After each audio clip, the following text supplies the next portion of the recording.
Hello and welcome to Board Game Gumbo. Today we're going to be unboxing the Imperial Settlers Roll and Write game from Portal Games. This game is for 1 to 4 players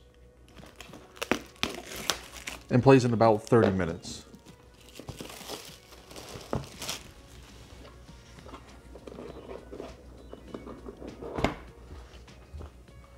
So here we have our rule book.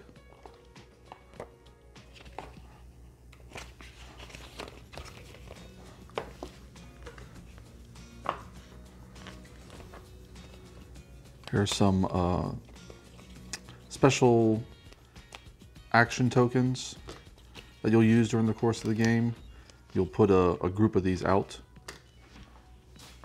and then each player will select one to have for each round. So, for instance, if you selected the lucky coin, you'd get 1 money during that round.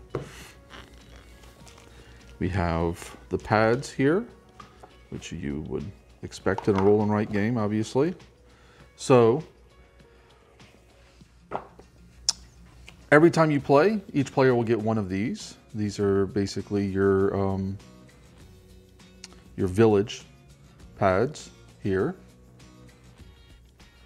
The game plays over 10 rounds, so each round you'll mark off one of these. And then at the end of the game, you'll score victory points along the right, and the person who has the most will win. You'll also get, if you're playing with 2 to 4 players, you'll get one of these building pages. These are all the same, and these are buildings that you can construct during the course of the game. They give you different advantages. And then if you're playing solo mode or the adventure mode, you'll, instead of getting one of these pages, you'll get one from this. And these are actually all different. And the solo mode plays the same way that the competitive mode plays. You'll just be competing for a high score.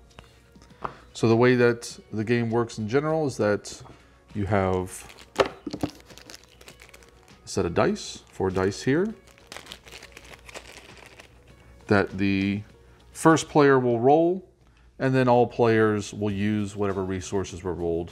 So you have wood and food. You have money, which is basically wild, and then you have stone as well. The meeple die tells you how many actions you get on your turn. And with your actions, you can use your resources. For instance, you can use resources, a stone here, to cross out this section. And the farther along you get on here, the more points you'll score at the end of the game. Every time you cross something out takes you an action.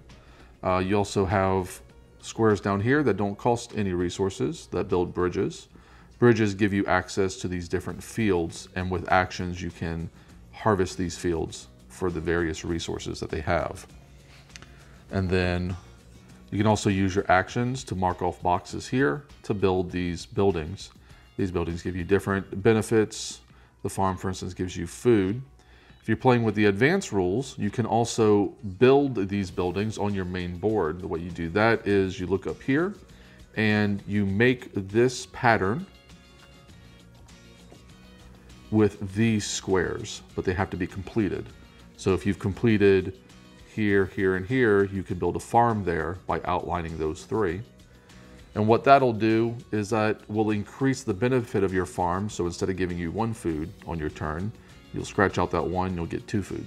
You can actually build multiple farms or multiple collectors, whatever you want. Every time you build one, you get to increase the bonus 1. And that's it. That's everything that comes in the box. If you'd like the video, please like and subscribe below. If you have any comments for us, we'd love to hear from you.